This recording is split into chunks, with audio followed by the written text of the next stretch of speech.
In teaching entrepreneurship or writing about entrepreneurship, there's a big challenge in it because I think there is no single formula. As you could tell from the last few speakers, it's always a very, very different story.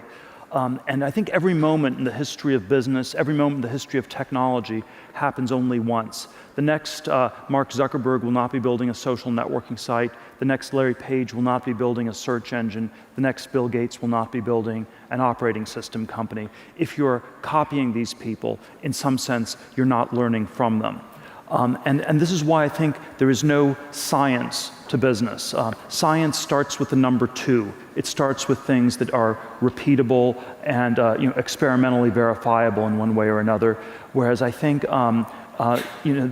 every great company is one of a kind. And the question is, how do you get from 0 to 1?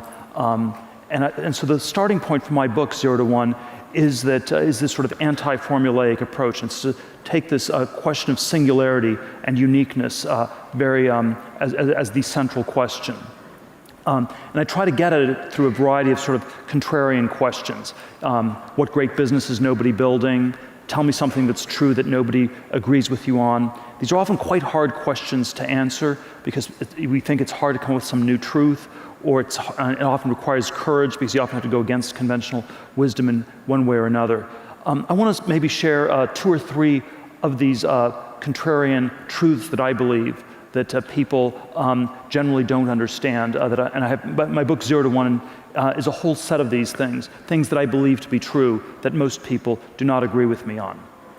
First big truth that comes right out of this idea of unique businesses. I think that if you're a founder or entrepreneur, what you want to aim for is monopoly. You want to aim to build a company that is one of a kind and that it's so far differentiated from the competition that it's not even competing. And I think the conventional wisdom is always that capitalism and competition are somehow synonyms. I believe they're antonyms. A capitalist is someone who's in the business of accumulating capital. A world of perfect competition is a world where all the profits are competed away.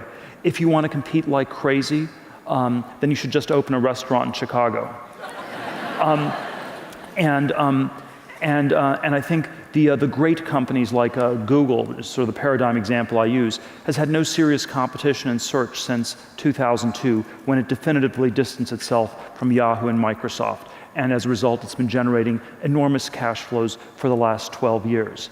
I sort of get at this, I think there are sort of 2 different reasons this monopoly and competition idea is not understood. One is somewhat intellectual, because the people who have monopolies don't talk about it. They pretend not to have monopolies for reasons that I will leave to your imagination. And the people who don't have monopolies pretend to have something unique about their business, because otherwise nobody would invest or give them any money. And so, and the way you do this is, if you have a monopoly like Google, you will pretend that you are in a much, much larger market. So you will never, as Google, talk about the search business and say, we have a 66% share of the search market, and we're much more dominant than Microsoft ever was with the operating system market in the 1990s. You will instead say that we are a technology company, and technology is this vast space where we're competing with Apple on iPhones, and we're competing with Facebook on social, and we're going to build a self-driving cars, and we're competing with all the car companies in Detroit, and there's just competition everywhere. And so it sort of gets obscured by making the market appear to be bigger than it really is.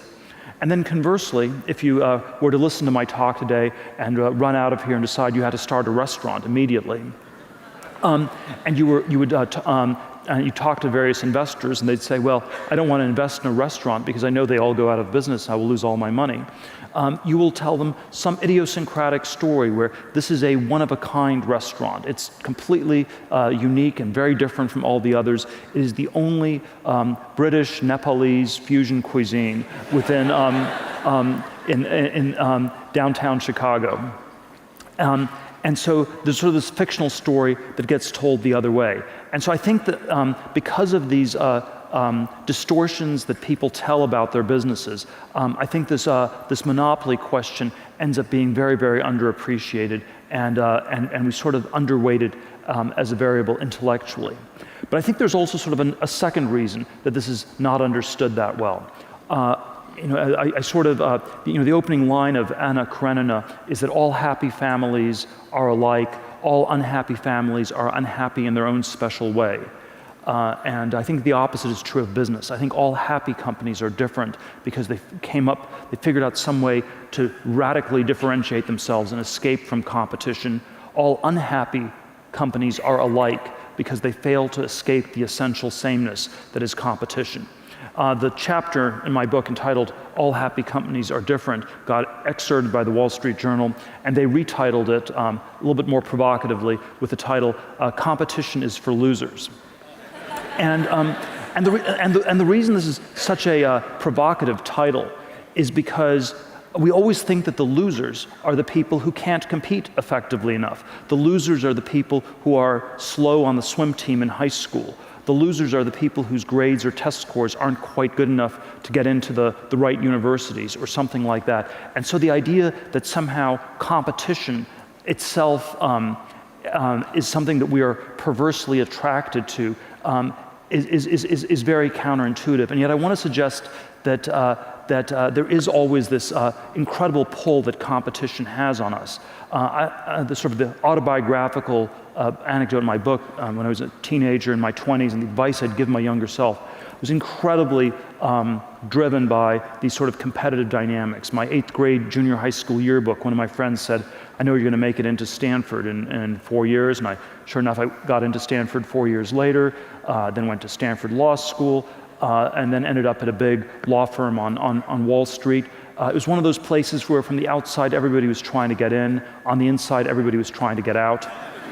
When I left after 7 months and 3 days, one of the people down the hall from me told me it was reassuring to see me leave. He had no idea it was possible to escape from Alcatraz. And of course, all you had to do was go out the front door.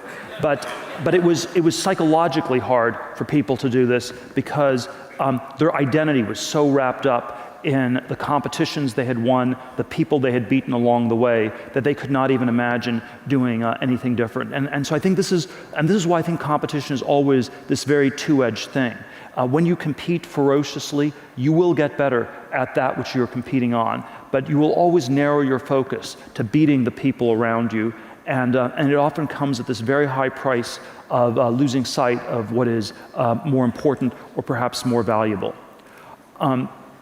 And so I think there's this very strange phenomenon in Silicon Valley where a lot of the most talented startups, a lot of the great startups, seem to be run by people who are suffering from a mild form of Asperger's.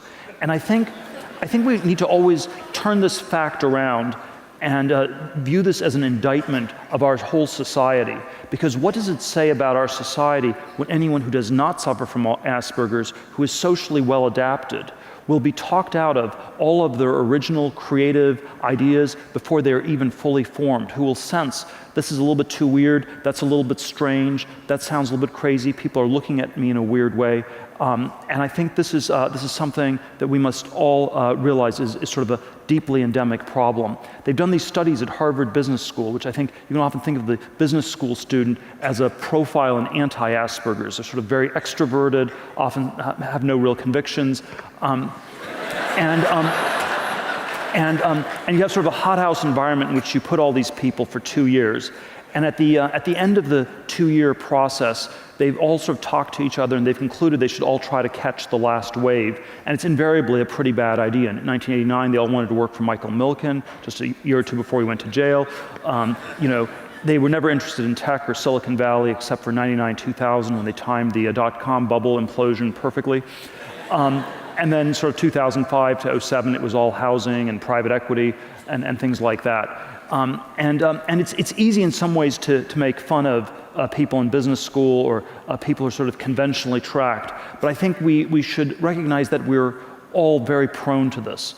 Already in the time of Shakespeare, the word ape meant both primate and to imitate. And there is something very deep in human nature that is imitative. It has a lot of good things. It's how language gets learned by kids. It's how culture gets transmitted in our society. But it also can lead to sort of a lot of insane behavior. It can lead to the madness of crowds, to bubbles, to sort of mass delusions of one sort or another. And I think it can, and I think it's, advertising, we always tell ourselves that we're not that prone to this, and I think that's something I'd encourage all of us to rethink. We always think of advertising as something that just afflicts other people, that never afflicts ourselves. I think this is very far from the case. And so the monopoly competition is not just this intellectual failure, it's also this thing where you have a tiny door where everyone's trying to rush through, and there may be around the corner a vast and a secret gate that no one's taking, and you should always find the secret path and go ahead and take that. Two other quick ideas on things that I believe to be true that most people don't agree with me on. I think there are many answers to this question, what is true, that people don't agree with me on. And most of us actually don't think there are that many answers left. We think that all these answers have been discovered. And I sort of give a trichotomy in my book of conventions, which are truths everybody already knows. The other end, there are mysteries, which are truths that we can't that nobody in this world can figure out. And then there are things that are in between that are hard. It takes a lot of work, but if you apply yourself, you could figure those out. And I call those secrets. And I think there are many secrets left. Now, there are certain areas where it's not that promising to look. So, if you were growing up in the 17th or 18th century, there were some empty spaces on the map, and you could become an explorer and discover some more secrets about geography. Or in the 19th century, there were still some empty spaces left on the periodic table of elements, and you could go into chemistry and discover some things in basic chemistry. And so I think geography, basic chemistry, these are areas that have been fully explored. These are areas where you're not going to find any secrets. These are not promising areas where you will discover a new truth that no one else knows, and that can become the basis for a great insight or a great business. But I think most areas are not like this. And I think that there are many directions we can go in where the frontier is still surprisingly close. There certainly has been an enormous amount of ideas and businesses that have been discovered in this IT space for the last 40 years. And there's no reason to think that's going to stop around computers, internet, mobile internet, software. There are many things people find. The ideas are often, they always seem shockingly simple in retrospect. They're pretty hard ex ante. When we came up at PayPal with combining email with money, that was a secret. It was not an easy thing to figure out. No one else in the world had figured it out, but it was far from impossible to do. And once we came up with the idea, we thought, wow, it's amazing no one's thought of this yet. We have to really execute fast before anyone catches up. And so I think there are many things, there are many secrets like this that are left to be discovered. And we see this with all the new businesses that emerge in these areas. I actually think that we should try to find some in a number of other areas. So I think that everything from biotech to space technologies, all sorts of other areas of technology, I think have been somewhat underexplored in recent decades, and that it would be good if the cone of progress were not just this narrow cone around computers and the world of bits, but were expanded to include the world of atoms in many other ways. So, second idea is there are many secrets left for us to discover. Third idea that I'll end on, and this is the basic dichotomy in my book. I think for us to have a successful 21st century, we're going to have both globalization and technological innovation. And I think these are two very different modes of progress.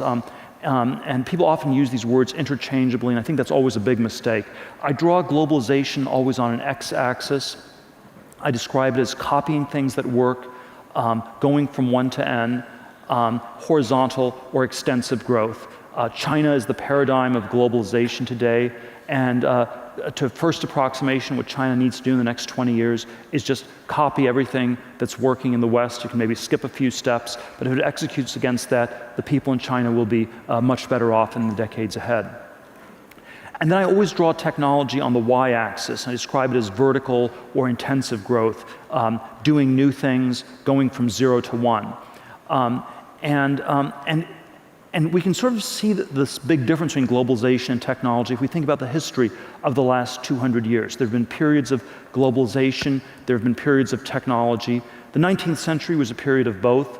From 1815 to 1914, you had tremendous technological progress and tremendous amounts of globalization taking place. After 1914, with the world wars, communism, all sorts of other events, globalization sort of went in reverse. The world became a much more disunited, much more fragmented sort of a place. But technology continued to go at a ferocious pace. And I would argue since maybe about 1971, when Kissinger went to China and globalization restarted, it began at a ferocious rate the last 40 plus years. Technology's been going a little bit more slowly, where it's been, as I already said, a narrow focus on computers and a little bit less of other things. So the last century, unlike the 19th century, has been a period where we first had lots of technology, but no globalization, and we've now had a more recent period where we've had lots of globalization, but only limited technological progress. And this change is reflected in a very different way in which we talk about today's world. In the 1950s or 1960s, we would have described the world as being divided between the first world and the third world. The first world was that part of the world that saw relentless, accelerating technological progress. The third world was that part of the world that was permanently stuck, permanently screwed up in one way or another. So no globalization, but lots of technology. Today we would divide the world into the developed and developing nations. The developing nations are those that are copying the developed world. And so this developing dichotomy is a pro-globalization dichotomy. It's sort of a convergence theory of history where the entire world will become more and more homogeneous as globalization continues apace. But it is also implicitly an anti-technological dichotomy, because when we say that we're living in the developed world, we are implicitly saying that we're living in that part of the world where nothing new is going to be done, where things are finished, they're complete, and we can expect decades of stagnation and sclerosis, and the younger generation should expect to have a lower living standard than their parents, and we have sort of this rather bleak view of the future. And I think we should not accept that sort of a label. We should not accept this idea that we're living in the developed world. And so I will end by saying that I think we should always return to the very contrarian question, how can we go about developing the developed world? Thank you very much.